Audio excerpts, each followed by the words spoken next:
Good afternoon, everyone. Thank you all for coming. My name is Nicholas Ganji, and I'm the United States Attorney for the Southern District of Texas. February 11th of this year, a federal grand jury sitting here in Houston returned a 22-count superseding indictment against 14 members and associates of the Bandidos outlaw motorcycle gang. The majority of those defendants are members of the Welcome to Hell chapter located here in Katy, Texas. This superseding indictment alleges that the charged defendants engaged in a course of criminal conduct in connection with and for the benefit of the Bandidos organization. These crimes include racketeering, assault, robbery, arson, and murder. If convicted, these defendants face a penalty of up to life imprisonment, and some up to 20 years. Now, the Bandidos are a particularly violent organization, even by outlaw motorcycle gang standards, and they're also especially large. Although the Bandidos began in Texas, they have spread worldwide, with chapters not only throughout Texas, but around the world, in Europe, in Asia, and starting now in Mexico. So what this indictment alleges is the Bandidos engage in a series of violent attacks against other bikers in the Houston area, ranging from barroom assaults to outright murder, all with the purpose of driving out any rival biker gangs out of the Houston area, which the Bandidos saw as their turf. In other words, the Bandidos sought to exert a monopoly on motorcycle clubs and gangs in the Houston area, which could only operate with their blessing and with their permission. This superseding indictment alleges that this monopoly was enforced with violence on the part of the Bandidos organization. This alleged conduct stretched all over the Houston area, from the Woodlands all the way down to Pasadena and out to Katy. But perhaps the most striking aspect of the criminal conduct alleged in this case was how open and brazen it was. The alleged assaults and shootings took place in public spaces, in bars, in restaurants, motorcycle dealership, and on our public roads. In other words, innocent people, innocent motorists could have been injured or killed by the actions alleged in this indictment. So what we have done today is targeted some of the most dangerous people in that organization through RICO charges. RICO, Racketeering, Influenced, and Corrupt Organizations Act, provides a powerful criminal penalty for people that engage in a pattern of racketeering activity who are members and associates of an enterprise that affects interstate commerce. And that is what is precisely alleged in the indictment. Public safety is and will always be job one for the Southern District of Texas. You can be rest assured that we will do whatever it takes to ensure that violent criminal organizations, either here in the Houston area or in South Texas, are swiftly brought to justice. Today's superseding indictment is the product of tremendous prosecutorial collaboration between our office and the Violent Crime and Racketeering section of the Department of Justice in Washington, D.C. It is also the product of the incredible teamwork of our federal, state, and local law enforcement partners. With that, I will turn it over to Special Agent in Charge, Douglas Williams of Houston FBI.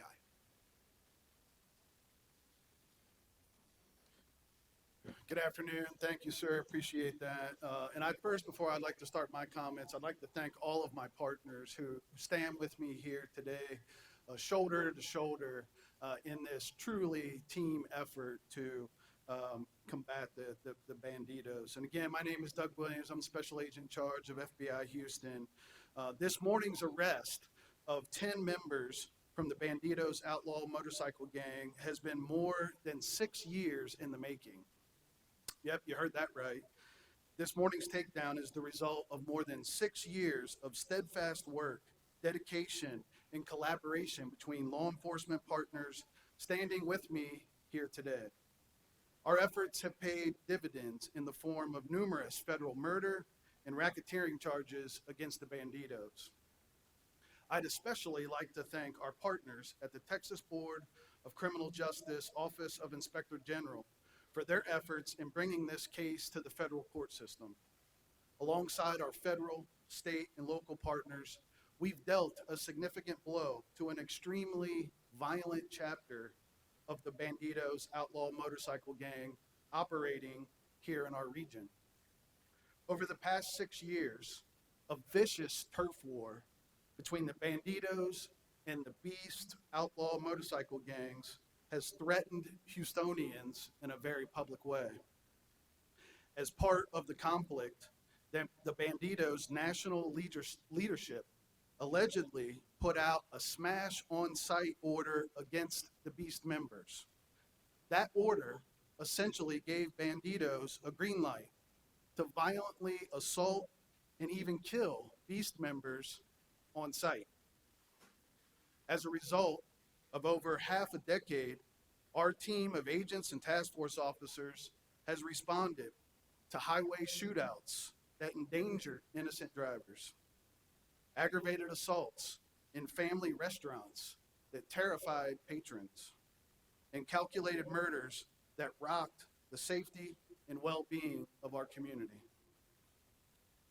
Make no mistake, members of this Bandidos chapter are not the glamorized characters you've seen in TV shows and in the movies.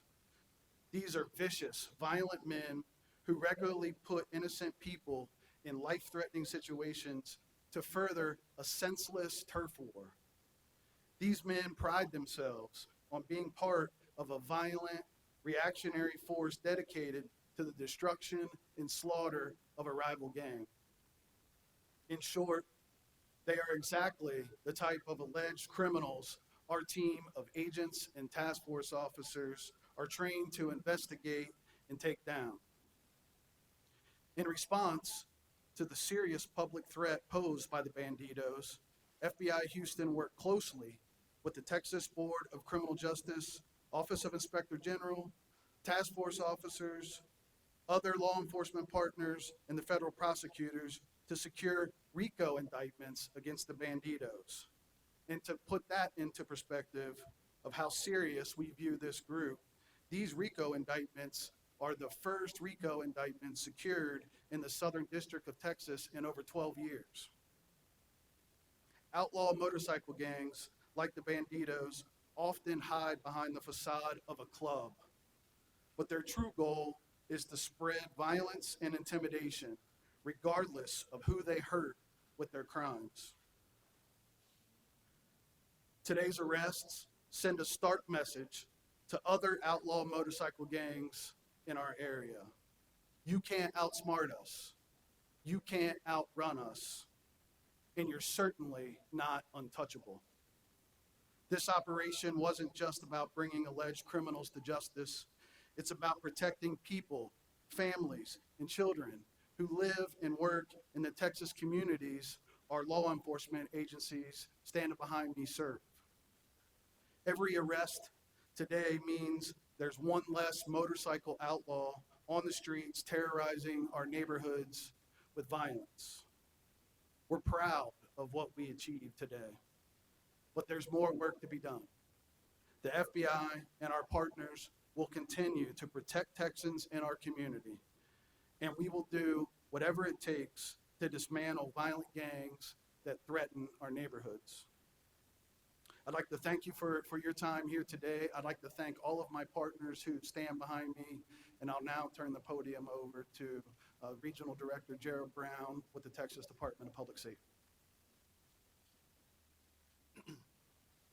Good morning. Thank you all for coming here. Media, thank you for what you do for us.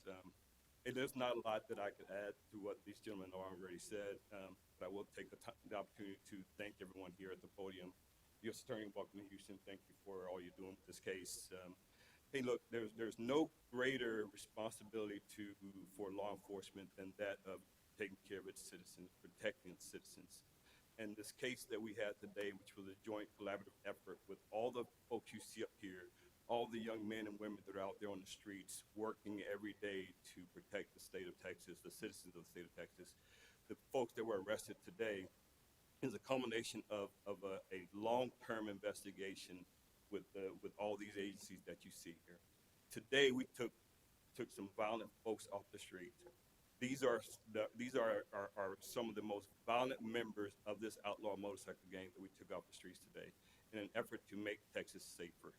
So thank you to everyone that's a part of this investigation. This was a true investigation, true collaborative investigation with the state, local, and federal agencies.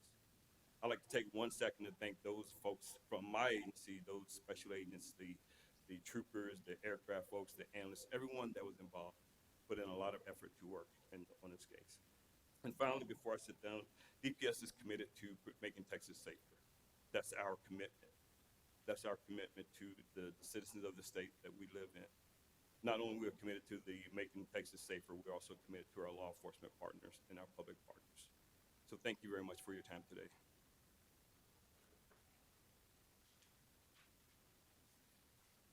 Good afternoon. I'm Lieutenant Scott Spencer with the Montgomery County Sheriff's Office, and it's an honor to be here today. Sheriff Wesley Doolittle regrets that he couldn't be here, but he asked me to share his appreciation for the incredible work that has gone into this case. This investigation took years of hard work and dedication from countless law enforcement professionals at every level, as you can see that are represented here today.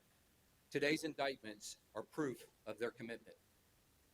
This case is a powerful reminder of why strong partnerships between federal, state, and local agencies matter. When we work together with a shared goal of public safety and keeping our communities safe, there is nothing that we can't accomplish.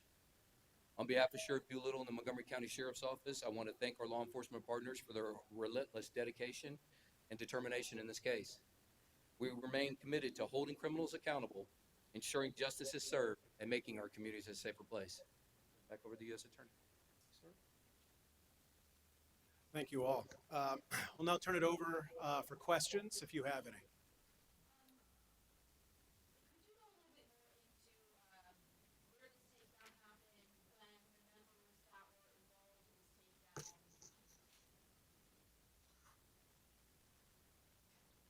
I'm sorry, I didn't hear the rest of your question. Could you just go more into the specifics of the takedown, where it happened, when you mentioned that there were multiple members of the state that were involved in the arrest? Who were those members? Sure.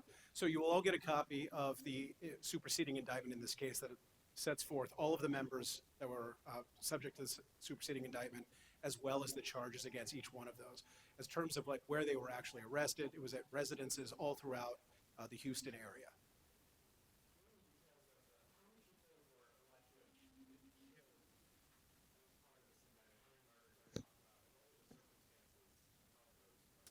So there is one murder that's alleged in the superseding indictment, which took place in November 2nd, 2021, outside of the Blue Bayou restaurant here in Houston, which allegedly involved a member of the Bandidos shooting several motorcyclists, one of whom passed away.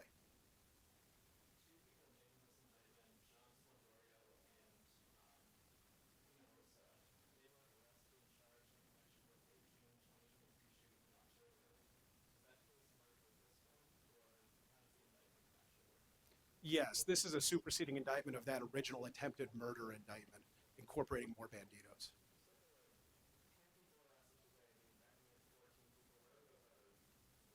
They will soon be in custody.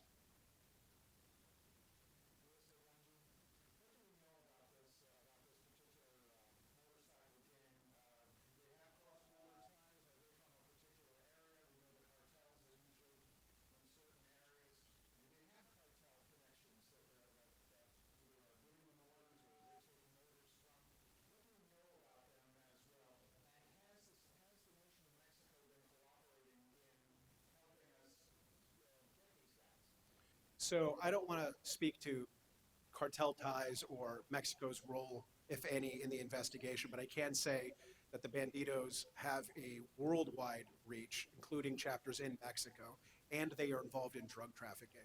This specific indictment does not allege any sort of international drug trafficking, per se. You mentioned the second being Beasts. Could you talk a little bit more about who they are? Is this a newer developing group here? Have they been here a while? Kind of where else are they regionally?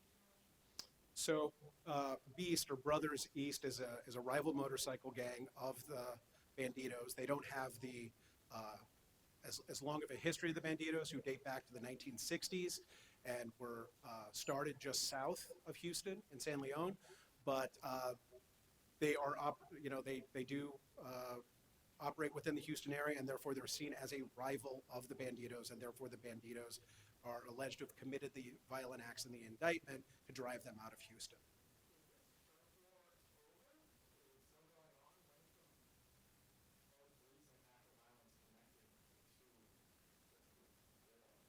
So The most recent act that we have in this indictment is 2023.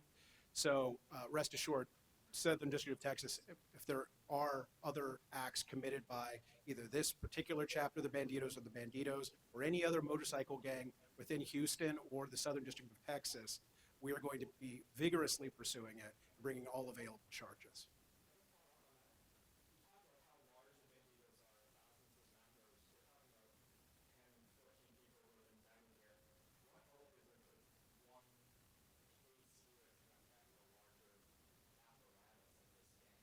Well, this particular case, I think, means a great deal to the victims that were attacked and the families of those that were killed by the Bandidos in this particular case. And so I think it means a whole heck of a lot. And anytime that a member of a criminal organization commits a crime in the Southern District of Texas, we're going to investigate it thoroughly. And if there are charges that can be brought, we're going to bring charges.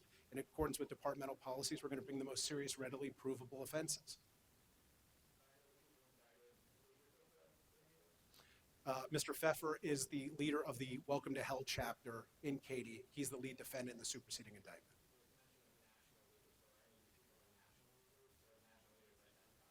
Some people within the superseding indictment have operated in a position of sergeant at arms in the national leadership, but in terms of like the local Houston impact, the lead defendant, Mr. Pfeffer, is the president of the local chapter here, the Welcome to Hell chapter.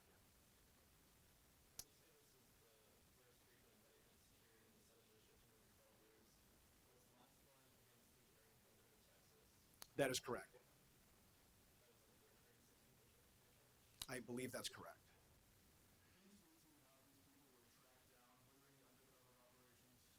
No, I don't want to speak to any sort of investigative techniques that were used in the investigation.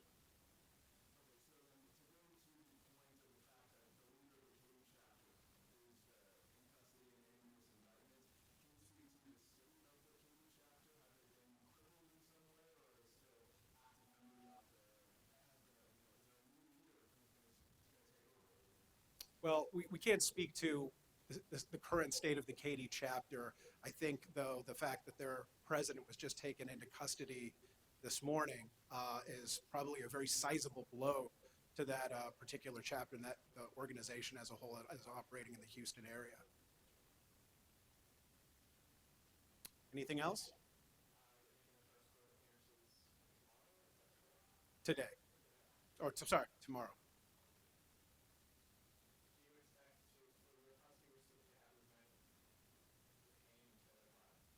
I anticipate they will.